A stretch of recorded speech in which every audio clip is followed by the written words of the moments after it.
Abdul Karim Tilgi. In Mumbai this afternoon, the judge hearing the Telgi fake stamp paper case has been made to leave. अभी भी हो रहा है, आगे भी होगा। नया कुछ नहीं है, ओनली पर्सन से चेंज, बिजनेस इज सेम।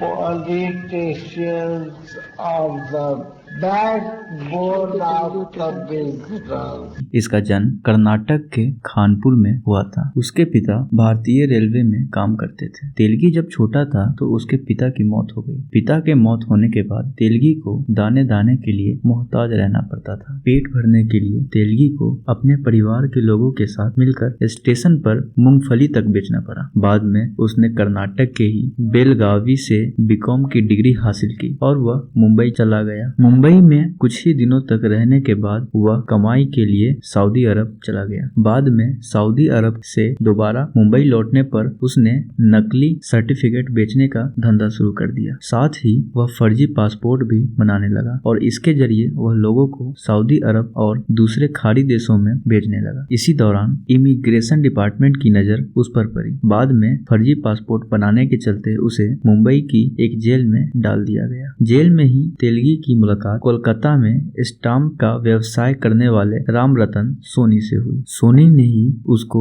बड़े पैमाने पर स्टाम्प बेचने का आइडिया दिया। इसके बाद साल 1994 में तेलगी ने सोनी के साथ काम करते हुए कानूनी स्टाम्प विक्रेता बनने का लाइसेंस हासिल किया। इसी लाइसेंस के सहारे दोनों ने मिलकर कई नकली स्टाम्प पेपर को असली स्टाम्प पेपर के साथ बेचकर लाखों कमाए। इसी पैसे से तेलगी ने कई दूसरे व्यवसाय भी शुरू किए। बाद में तेलगी और सोनी के बीच अनबन हो गया और दोनों की राहें जुदा हो गई। उसी दौरान पुलिस ने उसके स्टाम्प बेचने के लाइसेंस को रद्द भी कर दिया। लाइसेंस रद्द होने के बाद तेलगी ने अपना प्रेस खोलने का मन बनाया। हालांकि उसका मकसद अभी भी नकली स्टाम्प बेचना ही था। इसके लिए तेलगी ने अपने संपर्कों का इस्तेमाल करते हुए स्टाम्प बनाने वाली सरकारी मशीन को ही बेकार घोषित करा दिया और उसे खरीद लिया। उसी मशीन के सहारे ही वह नकली स्टाम्प छाप कर कई शहरों में बेचने लगा। इस दौरान तेलगी ने कई बड़े बड़े डिग्री धारक विद्यार्थियों को भी अपने यहाँ नौकरी पर भी रखा, जो तेलगी के नकली स्टाम्प के धंधे में उसकी